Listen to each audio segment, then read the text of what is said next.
আমার কাছে হাজার হাজার যুবকরা ফোন দিয়ে কান্নাকাটি করে। যে কোনো স্টেজের মানুষ গোপন গুণে লিপ্ত হইতে পারে, যে কোনো স্টেজের। অনেকে আছে বৃদ্ধ বয়সে গোপন গুণে লিপ্ত থাকে, তার জন্য করুণ পরিণতি। রাত হইলে তো আপনাদের মাথা খারাপ হয়ে যায়। বৃহৎ যুদ্ধ, যে কোনো সামরিক যুদ্ধ থেকে ভয়াবহ যুদ্ধ হচ্ছে এই পর্নোগ্রাফি, অশ্লীলতা থেকে নিজেকে দূরে রাখা। আজকে অসহায়, কোথায় যাবে কোনো দিশা খুঁজে পাচ্ছে না। কে আমাকে এখান থেকে উদ্ধার করবে?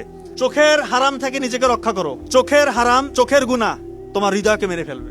খুব গুরুত্বপূর্ণ কথা। আজকালকার যুবক যুবতীদের বেশিরভাগ সময়, বিশেষ করে যুবকদের, এই মোবাইলের অশ্লীলতার মধ্যে তাদের সময় পার হয়ে যায়। এই যে pornography industry, multi trillion dollar industry, এটার উদ্দেশ্য এবং কাজই হচ্ছে যুবক যুবতীদেরকে ধ্বংস করা। এটা নিয়ে আমি অসংখ্যবার আলোচনা করেছি, কারণ এই জায়গাতে অ্যাড্রেস করতে হবে। অনেকে বলে যে এইটা নিয়ে কথা বলার কি আছে, এইটা নিয়ে কথা বলতে হবে, এইটা এক নম্বর সমস্যা। আমার কাছে হাজার হাজার যুবকরা ফোন দিয়ে কান্নাকাটি করে, বলতেছে আমি এত ব্রিলিয়ান্ট মেরিটোরিয়াস স্টুডেন্ট ছিলাম, আজকে আমার মেধা শক্তি কাজ করতেছে না, আমি যেটা পড়ি সেটাই ভুলে যাই, আমার মনের ভিতরে কোনো উচ্চাকাঙ্ক্ষা নাই, শুধু হতাশা, মনে হয় আমি একা দুনিয়াতে কেন বেঁচে আছি। অনেকে মনে হয় যে আমি সুইসাইড করি না কেন, কারণ তার এই যে অশ্লীলতা শয়তান তার ভিতরে ঢুকাই দিস। দয়া করে অশ্লীলতাটা ছাড়তে হবে। যদি সত্যিকার অর্থে যে কোনো স্টেজে আপনি সম্মান পেতে চান, আপনাকে অশ্লীলতা ছাড়তে হবে। এটা শুধু স্টুডেন্টদের জন্য বলতেছি না, যে কোনো স্টেজের মানুষ গোপন গুণে লিপ্ত হইতে পারে, যে কোনো স্টেজের। অনেকে আছে বৃদ্ধ বয়সে গোপন গুণে লিপ্ত থাকে, তার জন্য করুণ পরিণতি। আমি এটা বারবার বলতেছি, এই গোপন গুণা ছেড়ে দিয়ে গোপন ইবাদত করেন। মোবাইলে কিসের এত অশ্লীলতা? আপনারা কি মজা পান এখানে?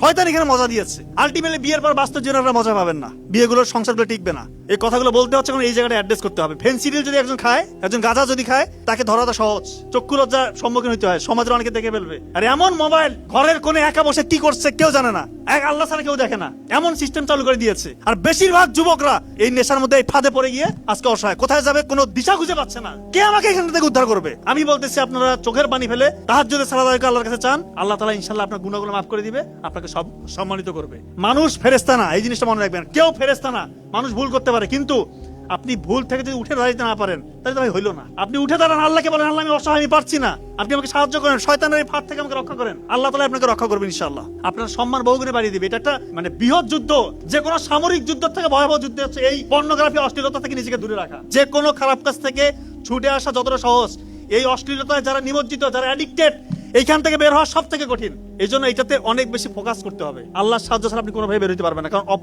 আপনার অপোনেন্ট সরাসরি ইবলিস শয়তান। ইবলিস শয়তান কি যেই সে শক্তিশালী নাকি? ওই এর সাথে পারতেছে না।